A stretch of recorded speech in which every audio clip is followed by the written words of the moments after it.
अगर आप भी क्लास 10th में हो और 90% या फिर 95% मार्क्स लाना चाहते हो तो बिल्कुल सही वीडियो देख रहे हो। तो आइए शुरू करते हैं। फंडामेंटल थ्योरम ऑफ अरिथमेटिक, अंक गणित का मूलभूत प्रमेय। ये कॉन्सेप्ट चैप्टर नंबर 1 का है और आपको बता दूं कि इस चैप्टर से टोटल 20 मार्क्स के क्वेश्चन पूछे जाते हैं। तो आफ्टर दिस वीडियो आप 20 मार्क्स के क्वेश्चन को सॉल्व कर सकते हो। तो इस गोल्डन अपॉर्चुनिटीज को मिस मत करना और वीडियो को अंत तक देखते रहना। तो चलिए अब जानते हैं इस चैप्टर से पूछे जाने वाले सबसे मोस्ट वीवीआई क्वेश्चन को। Fundamental theorem of arithmetic. According to this theorem, प्रत्येक यौगिक संख्या को अभाज्य गुणनखंड के रूप में केवल और केवल एक ही रूप में लिखा जा सकता है। फॉर एग्जाम्पल, अगर हम 8 को अभाज्य गुणनखंड के रूप में लिखना शुरू करें तो इसे कुछ यूं लिखा जा सकता है, 2 गुना 2 गुना 2, दैट मीन्स 2 की पावर 3। और अगर हम दूसरा एग्जाम्पल देखें, अगर 5005 को अभाज्य गुणनखंड के रूप में हम लिखें तो इसे कुछ यूं लिखा जा सकता है। अगर यहाँ पर 5 से भाग दो तो ये 1 0 0 1 आ जाएंगे, और 7 से लगाओ तो यहाँ पर 1 4 और 3, और फिर यहाँ 11 से भाग दो इसे तो यहाँ 1 और 3 आ जाएंगे।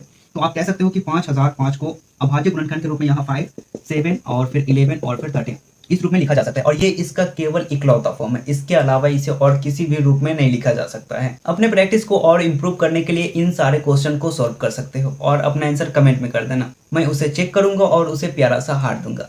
लेकिन एक सेकेंड, ये अभाज्य संख्या और फिर यौगिक संख्या क्या होते हैं? तो आइए एक नजर इस पे भी मारते हैं। देखो, अभाज्य संख्या वैसे संख्या होते हैं जो एक से और खुद से डिवाइड हो, यानी विभाजित हो।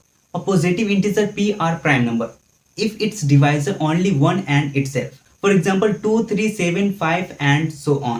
और आपको बता दूं कि 1 कोई अभाज्य संख्या नहीं होते हैं। सबसे छोटी अभाज्य संख्या 2 को कहा जाता है। लेकिन ये यौगिक संख्या क्या होते हैं? तो आइए अब इसे जानते हैं। A number which have one more divisor is a composite number. For example 4, 6, 8, 10 and so on. और सबसे छोटी अभाज्य संख्या 4 को कहा जाता है। अब ये सह अभाज्य संख्या को भी जान लो। देखो, a और b ये एक दूसरे के सह अभाज्य कहलाते हैं यदि इसका HCF 1 हो। फॉर एग्जाम्पल 9 और 16 का अगर आप HCF निकालो तो ये 1 आएगा, और ये एक सह अभाज्य संख्या है। लेकिन ये HCF और फिर LCM क्या होते हैं, तो इस पे डीप स्टडी करने के लिए आप इस वीडियो को देख लेना।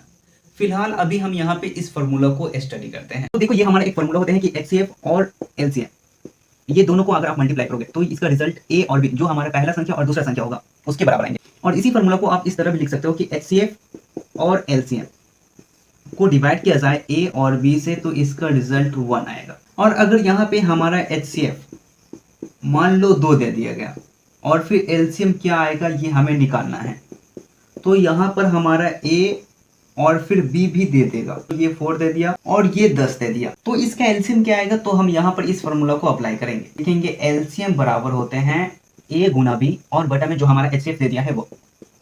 तो हमारा पहली संख्या है 4 और दूसरी संख्या है हमारा 10, और इसको हम HCF यानी हमारा 2 है, HCF 2 से भाग दे दो तो यहाँ पर ये 2 दफा में कटा तो इसका रिजल्ट आ जाएगा हमारा 20, और एलसीएम हमारा आया 20, और यही हमारा आंसर है।